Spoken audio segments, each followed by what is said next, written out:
Promote করব, সমকামিতা এটি আমরা লালন করব। আপনি সরকার কিংবা রাষ্ট্র আমার এই অধিকারকে নষ্ট করতে পারবে না, কারণ আমি একজন মানুষ হিসেবে আমার একটি অধিকার আছে। এই মানবাধিকার কমিশন কি করবে? আগামীকাল এসে বলছে না, তাদের অধিকারকে প্রতিষ্ঠা করার জন্যে আমরা কি জানাই, সংহতি জানাই, আমরা তাদেরকে প্রমোট করি, আমরা তাদের সাথে আছি, সহমত প্রকাশ করছি। তাহলে এদেশে কি হবে? আমাদের পরবর্তী প্রজন্মকে বাঁচানো কি সহজ হবে? না। আমরা প্রতিবাদ জানিয়ে রাখলাম, নিন্দা জানিয়ে রাখলাম, সতর্ক করে রাখলাম। হয়তো আল্লাহ তাআলা আমাদের যদি কবুল করেন এ ধরনের মুসিবত থেকে, বেহায়াপূর্ণ আচরণ থেকে আল্লাহ তাআলা আমাদের হেফাজত করুন। সকল বলি আল্লাহুম্মা আমিন।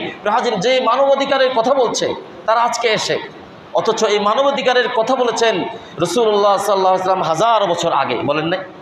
তিনি বিদায় হজের ভাষণে সর্বশেষ যে ভাষণ ছিল, তিনি বলছেন, আমার লক্ষ লক্ষ সাহাবা আজমাইন, তোমাদের সাথে আমার আগামী বছর দেখা নাও হতে পারে, তোমাদেরকে আমি শেষবারের মতো কথা বলে যাই, ইন্না দিমাআকুম ওয়া আমওয়ালাকুম ওয়া আরাদাকুম হারামুন আলাইকুম।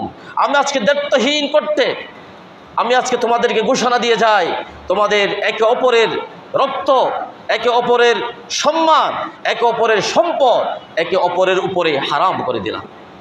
পৃথিবীর ইতিহাসে এর চাইতে মানবাধিকারের কথা পৃথিবীর কোনো ব্যক্তি, কোনো রাষ্ট্রপ্রধান, কোনো ব্যক্তি, কোনো ধর্মীয় নেতা এই পর্যন্ত বলতে পারেন নাই। আল্লাহ তাআলা কোরআন কারীমে বলছেন, মান কাতালা নাফসান বিগাইরি নাফসিন আও ফাসাদিন ফিল আরদ ফাকান্নামা কাতালান নাস জামিআ। এই পৃথিবীতে যে অন্যায়ভাবে একজন মানুষ আরেকজন মানুষকে হত্যা করলো অথবা এই দুনিয়ায় ফাসাদ সৃষ্টি করলো, ফাকান্নামা কাতালান নাস জামিআ, সেজন্য এই পৃথিবীর সমস্ত পৃথিবীকে যেন সে কতল করে দিল। বলছেন কে?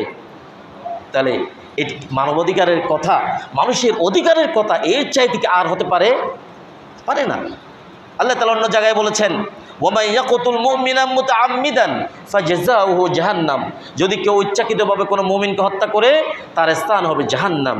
ফাজাযাউহু জাহান্নাম খালিদান ফিহা ওয়া গাদিবাল্লাহু আলাইহি, সে জাহান্নামে থাকবে, তার উপর আল্লাহ রাগান্বিত হন, ওয়া লাআনাহু, তাকে অভিশপ্ত করেন, ওয়া আদ্দালাহু আযাবান আযীমা, তাকে মহা শাস্তির জন্য আল্লাহ তাআলা সতর্ক করে দিয়েছেন, তার জন্য শাস্তির কথা বলেছেন। শাস্তির কথা বলে মানুষ হত্যা থেকে বারণ করেছেন কে? আল্লাহ। অথচ আপনারা মানবাধিকারের কমিশনের কথা বলে আছে যে ফিলিস্তিনের নিরীহ সাধারণ নারী পুরুষ অসহায় মানুষকে নির্বিচার হত্যা করছেন, তাদের কথা বলছেন না।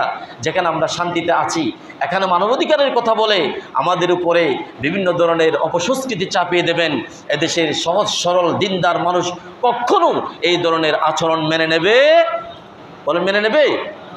অতএব আমরা সতর্ক করব, আমরা সচেতনতা সৃষ্টি করব এবং পরামর্শ দেব রাষ্ট্রের দায়িত্বে যারা আছেন, এই ধরনের সমাজ বিধ্বংসী, চরিত্র বিধ্বংসী, আল্লাহর সাথে ইসলামের সাথে সাংঘর্ষিক কোনো আইন, কোনো ব্যবস্থা, কোনো বিষয় যাতে এদেশে না হয়, যাতে মানুষ এই ব্যাপারে সিদ্ধান্ত নিতে পারে। আল্লাহ তাআলা আমাদের বুঝার তৌফিক দান করুন।